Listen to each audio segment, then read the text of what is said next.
Hi, folks. Welcome to the very first episode of Trekking into Literature, the audio-only podcast where we ask Leonard Nimoy's famous question, where does Star Trek want to take me now?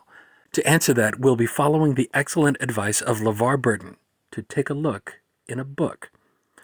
In this podcast, I will be randomly selecting an episode of Star Trek to rewatch, doing some research to find any literary references tucked inside, and hopefully finding something to read together here with you. Today's episode is Voyager, Season 4, Episode 14, Message in a Bottle. You're now invited to pause here, go raid your DVD collection, queue up a stream, or just take a minute to remember this story. Meet you back here when you're ready. I have to confess, I had a hard time finding any literary references in this script until I circled back to the title. Message in a Bottle is such an old literary device that it almost didn't register in my mind as anything more than a common phrase. Searching Wikipedia quickly brings up pop culture references of the same title, including a 1979 song by the Police, and a 1999 movie starring Robin Wright, Kevin Costner, and Paul Newman. There's also information for the actual historical scientific practice of setting boxes afloat to track ocean currents, which I'll be saving for my own special interest reading later. But we're not looking for music, movies, or science history. Let's dig a little deeper. Still in Wikipedia, it turns out Message in a Bottle is an ancient literary device. It appears as far back as the year 1177 in a Japanese medieval epic, The Tale of the Hieke, in which an exiled poet launches inscribed wooden planks. Popularity in English-speaking cultures appears to be associated with 19th century works like Charles Dickens' A Message from the Sea and Edgar Allan Poe's Manuscript Found in a Bottle. This last one by Poe hit me in ways I wasn't expecting. If it's all right with you, that's the one I'd like to share with you now. You're invited to read along on the Poe Museum website. Just search for poemuseum.org MS Found in a Bottle. Some of the language is a little archaic. If you're like me, you may have to stop and pick up the dictionary a few times to be able to paint the full picture of this story in your mind, at least in the beginning. Please be forgiving of yourself and Poe and go at your own pace. Hopefully, like me, you'll find the story well worth it. Manuscript Found in a Bottle. A Wet Sheet and a Flowing Sea. Cunningham. Of my country and of my family, I have little to say. Ill usage and length of years have driven me from the one and estranged me from the other. Hereditary wealth afforded me an education of no common order, and a contemplative turn of mind enabled me to methodize the stores which early study very diligently garnered up. Beyond all things, the works of the German moralists gave me great delight, not from any ill-advised admiration of their eloquent madness, but from the ease with which my habits of rigid thought enabled me to detect their falsities. I have often been reproached with the aridity of my genius. A deficiency of imagination has been imputed to me as a crime, and the Pyrrhonism of my opinions has at all times rendered me notorious. Indeed, a strong relish for physical philosophy has, I fear, tinctured my mind with a very common error of this age. I mean, the habit of referring occurrences, even the least susceptible of such reference, to the principles of that science. Upon the whole, no person could be less liable than myself to be led away from the severe precincts of truth by the ignes fatui of superstition. I have thought proper to premise thus much, lest the incredible tale I have to tell should be considered rather the raving of a crude imagination than the positive experience of a mind to which the reveries of fancy have been a dead letter and a nullity. After many years spent in foreign travel, I sailed from the port of Batavia, in the rich and populous island of Java, on a voyage to the archipelago of the Sunda Islands. I went as a passenger, having no other inducement than a kind of nervous restlessness which haunted me like a fiend. Our vessel was a beautiful ship of about 400 tons, copper-fastened, and built at Bombay of Malabar teak. She was freighted with cotton wool and oil from the Laccadive Islands. We also had on board coir, jaggery, ghee, coconuts, and a few cases of opium. The stowage was clumsily done, and the vessel consequently crank. We got under way with a mere breath of wind, and for many days stood along the eastern coast of Java without any other incident to beguile the monotony of our course than the occasional meeting with some of the small grabs of the archipelago to which we were bound. One evening, leaning over the taffrail, I observed a very singular, isolated cloud to the northwest. It was remarkable, as well as for its color, as from it being the first we had seen since our departure from Batavia. I watched it attentively until sunset, when it spread all at once to the eastward and westward, girting in the horizon with a narrow strip of vapor, and looking like a long line of low beach. My notice was soon afterwards attracted by the dusky red appearance of the moon and the peculiar character of the sea. The latter was undergoing a rapid change, and the water seemed more than usually transparent. Although I could distinctly see the bottom, yet having the lead, I found the ship in 15 fathoms. The air now became intolerably hot, and was loaded with spiral exhalations, similar to those arising from heated iron. As night came on, every breath of wind died away, and a more entire calm it is impossible to conceive. The flame of a candle burned upon the poop, without the least perceptible motion, and long hair held between the finger and thumb hung without the possibility of detecting a vibration. However, as the captain said he could perceive no indication of danger, and as we were drifting in bodily to shore, he ordered the sails to be furled and the anchor let go. No watch was set, and the crew stretched themselves deliberately upon deck. I went below, not without a full presentiment of evil. Indeed, every appearance warranted me in apprehending a simoom. I told the captain my fears, but he paid no attention to what I had said, and went below without deigning to give me a reply. My uneasiness, however, prevented me from sleeping, and about midnight I went upon deck. As I placed my foot upon the upper step of the companion ladder, I was startled with a loud humming noise, like that occasioned by the rapid revolution of a mill wheel, and before I could ascertain its meaning, I found the ship quivering to its center. In the next instant, a wilderness of foam hurled us upon our beam ends, and rushing over us, fore and aft, swept the entire decks from stem to stern. The extreme fury of the blast proved in a great measure the salvation of the ship. Although completely waterlogged, yet, as all her masts had gone by the board, she rose after a minute heavily from the sea, and staggering a while beneath the immense pressure of the tempest, finally righted. By what miracle I escaped destruction it is impossible for me to say. Stunned by the shock of the water, I found myself upon recovery jammed in between the stern post and rudder. With great difficulty I gained my feet, and looking dizzily around, was at first struck with the idea of our being among breakers. So terrific beyond the wildest imagination was the whirlpool of mountainous and foaming ocean within which we were engulfed.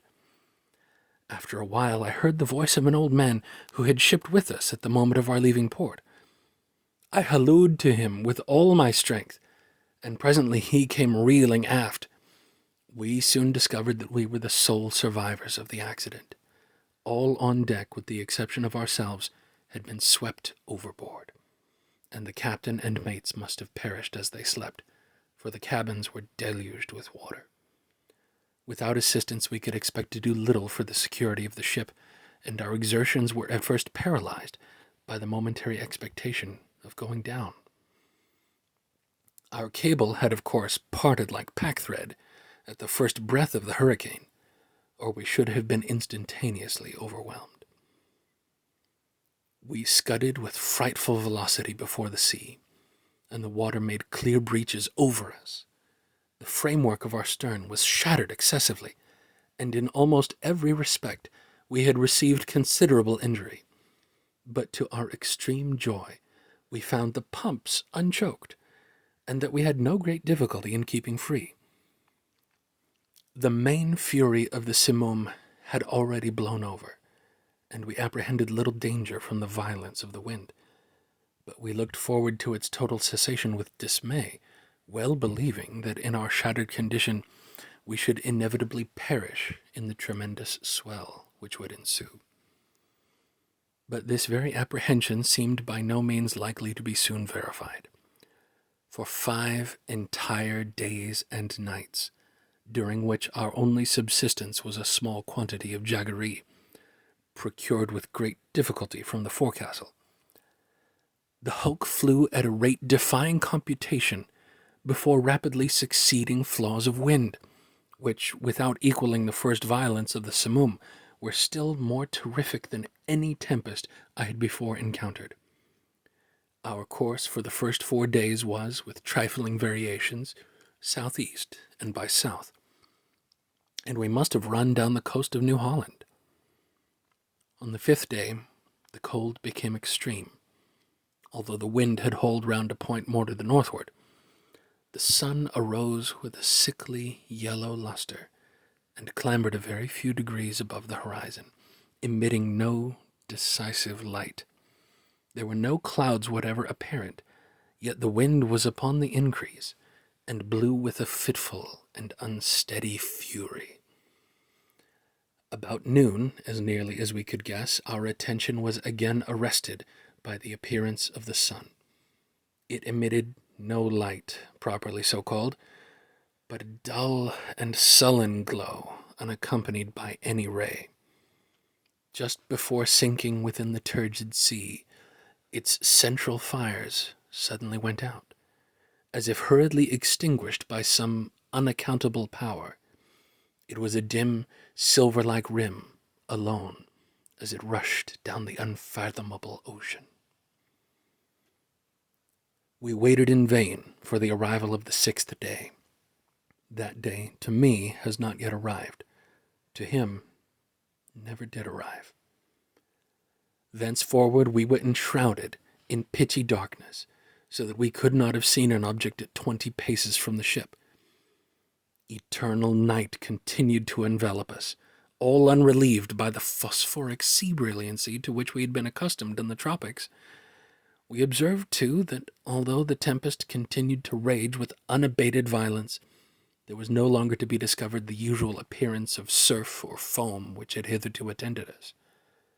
All around us was horror and thick gloom, and a black, sweltering desert of ebony. Superstition's terror crept by degrees into the spirit of the old man, and my own soul was wrapped up in silent wonder. We neglected all care of the ship, as worse than useless, and securing ourselves as well as possible to the stump of the mizzenmast, looked out bitterly into the world of ocean. We had no means of calculating time, nor could we form any guess of our situation. We were, however, well aware of having made farther to the southward than any previous navigators, and felt extreme amazement at not meeting with the usual impediments of ice. In the meantime, every moment threatened to be our last, Every mountainous billow hurried to overwhelm us. The swell surpassed anything I had imagined possible, and that we were not instantly buried is a miracle. My companion spoke of the lightness of our cargo and reminded me of the excellent qualities of our ship, but I could not help feeling the utter hopelessness of hope itself, and prepared myself gloomily for that death which I thought nothing could defer beyond an hour. As with every knot of way the ship made, the swelling of the black stupendous seas became more dismally appalling. At times we gasped for breath at an elevation beyond the albatross, at times became dizzy with the velocity of our descent into some watery hell where the air grew stagnant and no sound disturbed the slumbers of the kraken. We were at the bottom of one of these abysses when a quick scream from my companion broke fearfully upon the night. "See! See!" cried he, shrieking in my ears. "Almighty God, see! See!" As he spoke, I became aware of a dull, sullen glare of light, which rolled, as it were, down the sides of the vast chasm where we lay, and threw a fitful brilliancy upon our deck. Casting my eyes upwards, I beheld a spectacle which froze the current of my blood.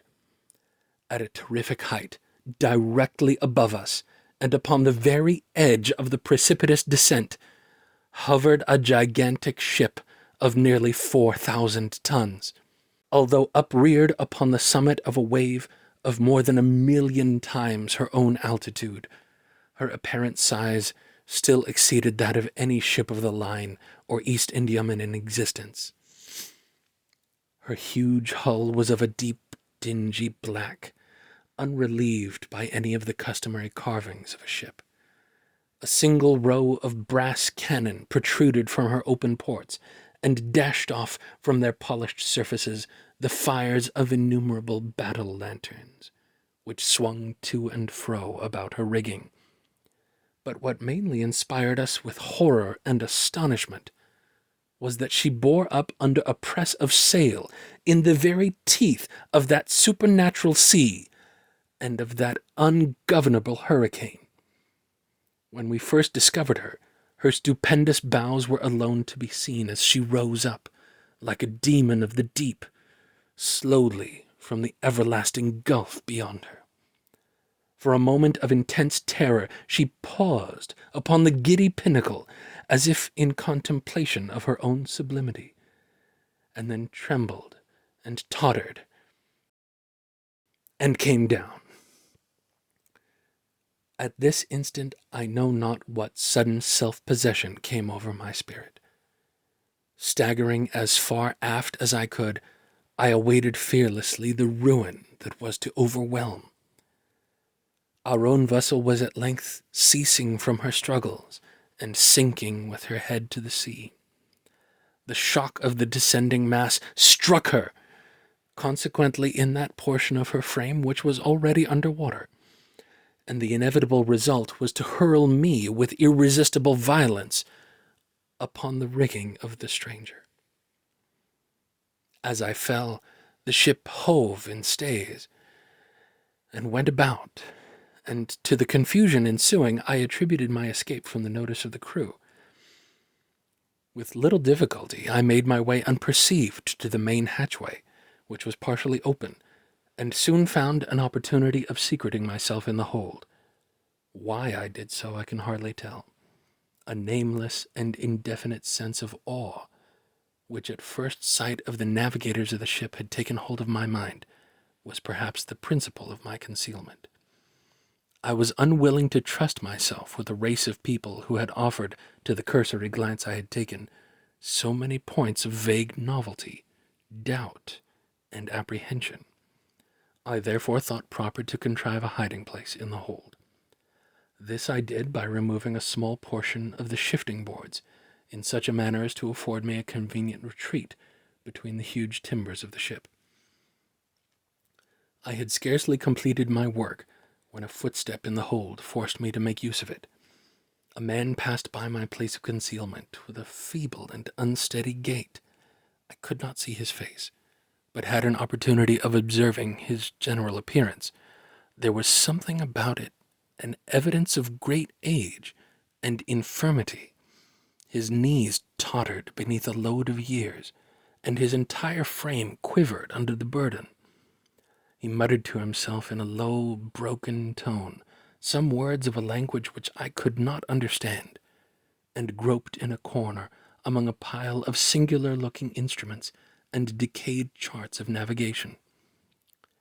His manner was a wild mixture of the peevishness of second childhood and the solemn dignity of a god. He at length went on deck, and I saw him no more. A feeling for which I have no name has taken possession of my soul, a sensation which will admit of no analysis, to which the lessons of bygone time are inadequate, and for which I fear futurity itself will offer me no key. To a mind constituted like my own, the latter consideration is an evil. I know that I shall never, be satisfied with regard to the nature of my conceptions. Yet it is not wonderful that these conceptions are indefinite, since they have their origin in sources so utterly novel. A new sense, a new entity, is added to my soul. It is long since I first trod the deck of this terrible ship, and the rays of my destiny are, I think, gathering to a focus. Incomprehensible men, wrapped up in meditations of a kind which I cannot divine, they pass me by unnoticed. Concealment is utter folly on my part, for the people will not see. It was but just now that I passed directly before the eyes of the mate. It was not long while ago that I ventured into the captain's own private cabin, and took thence the materials with which I write, and have written. I shall from time to time continue this journal. It is true that I may not find an opportunity of transmitting it to the world, but I will not fail to make the endeavor. At the last moment I will enclose the manuscript in a bottle, and cast it within the sea. An incident has occurred which has given me new room for meditation. Are such things the operations of ungoverned chance? I had ventured upon the deck, and thrown myself down, without attracting any notice, among a pile of ratlin stuff and old sails in the bottom of the yawl. While musing upon the singularity of my fate, I unwittingly daubed with a tar-brush the edges of a neatly folded studding sail, which lay near me on a barrel. The studding sail is now bent upon the ship, and the thoughtless touches of the brush are spread out into the word Discovery. I have made many observations lately upon the structure of the vessel. Although well armed she is not, I think, a ship of war. Her rigging, build, and general equipment all negative a suspicion of this kind. What she is not, I can easily perceive. What she is, I fear, it is impossible to say. I know not how it is, but in scrutinizing her strange model and singular cast of spars, her huge size and overgrown suits of canvas, her severely simple bow and antiquated stern, there will occasionally flash across my mind a sensation of familiar things, and there is always mixed up with such shadows, as it were, of recollection, an unaccountable memory of old forgotten chronicles, and ages long ago. I have been looking at the timbers of the ship. She is built of a material to which I am a stranger.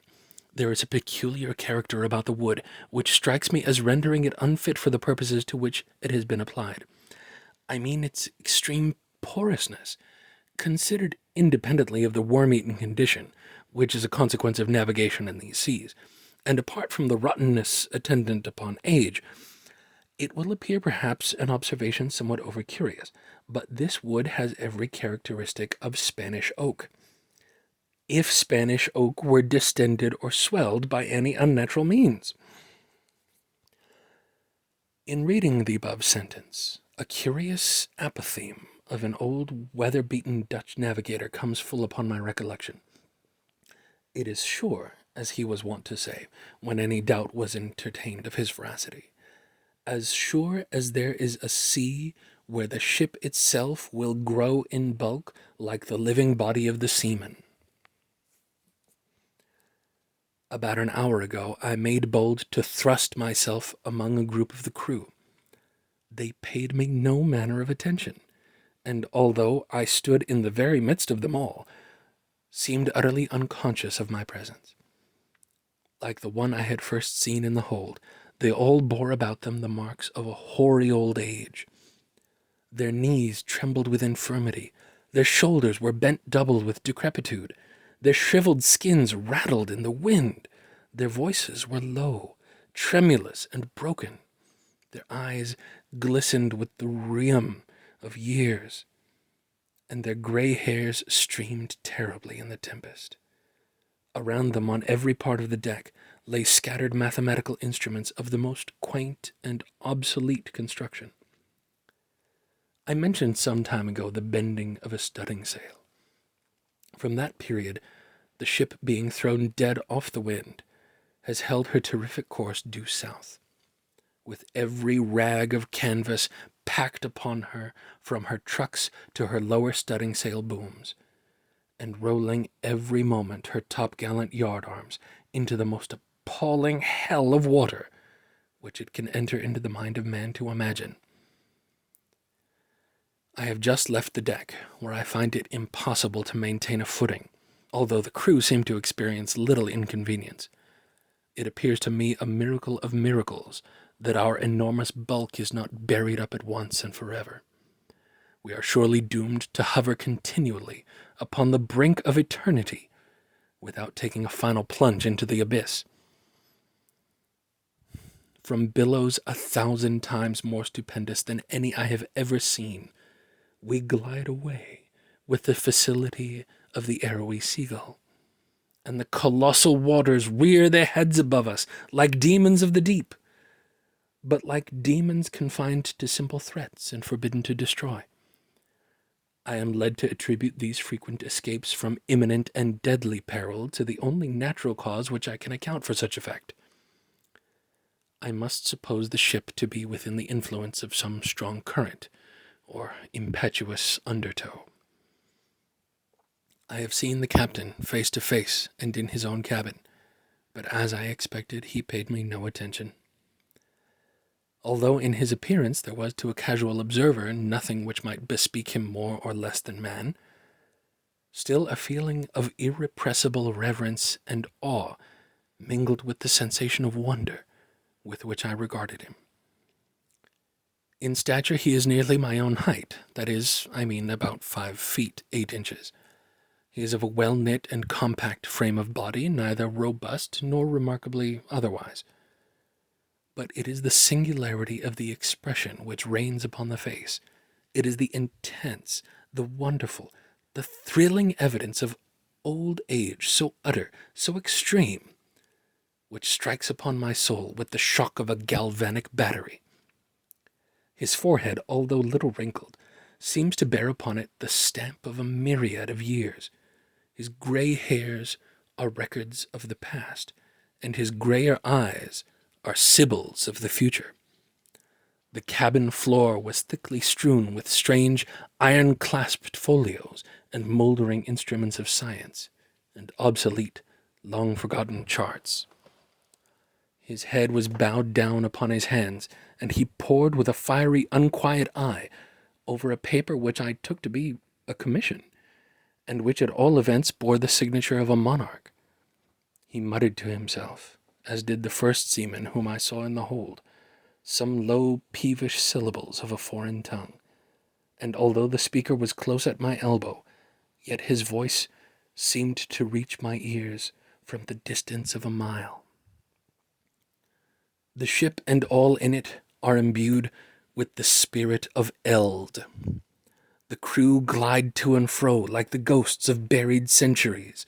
Their eyes have an eager and uneasy meaning, and when their figures fall athwart my path in the wild glare of the battle lanterns, I feel I have never felt before, although I have been all my life a dealer in antiquities, and have imbibed the shadows of fallen columns at Baalbek and Tadmor and Persepolis, until my very soul has become a ruin. When I look around me, I feel ashamed of my former apprehensions. If I trembled at the blast which has hitherto attended us, shall I not stand aghast at the warring of wind and ocean, to convey any idea of which the words tornado and simoom are trivial and ineffective?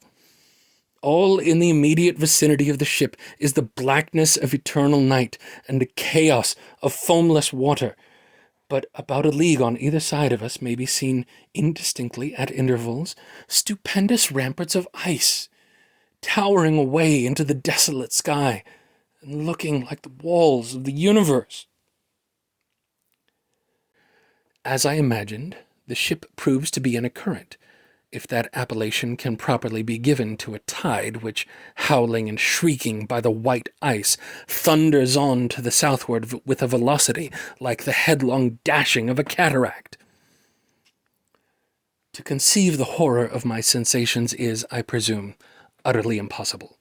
Yet a curiosity to penetrate the mysteries of these awful regions predominates even over my despair, and will reconcile me to the most hideous aspect of death. It is evident that we are hurrying onwards to some exciting knowledge, some never-to-be imparted secret, whose attainment is destruction. Perhaps this current leads us to the southern pole itself. It must be confessed that a supposition apparently so wild has every probability in its favor. The crew pace the deck with unquiet and tremulous step, but there is upon their countenances an expression more of the eagerness of hope than of the apathy of despair. In the meantime, the wind is still in our poop, and as we carry a crowd of canvas, the ship is at times lifted bodily from out the sea. Oh, horror upon horror! The ice opens suddenly to the right and to the left, and we are whirring dizzily in immense concentric circles, round and round the borders of a gigantic amphitheater, the summit of whose walls is lost in the darkness and the distance. But little time will be left to ponder upon my destiny. The circles rapidly grow small. We are plunging madly within the grasp of the whirlpool, and amid a roaring and bellowing and shrieking of ocean and of tempest, the ship is quivering. Oh God. And going down.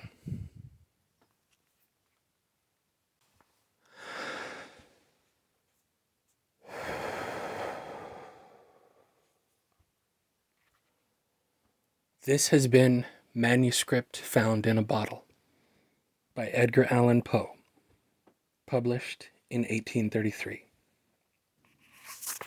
Thank you so much for joining me on the first journey of trekking into literature. I had no idea where this would take me when I started, and it's already turning out to be one hell of a ride. Many thanks to Wikipedia and the Poe Museum for posting and hosting information and stories on the open internet where anyone can find them. It is a service with value beyond measure, and I hope you consider making a donation to these institutions. What did you think of this show? Did I miss a reference hidden in the script of Voyager? Have you read Dickens' Message from the Sea or the epic Tale of the Hieke? How did you like Manuscript Found in a Bottle? Let us know in the comments. I'll take all the advice I can get.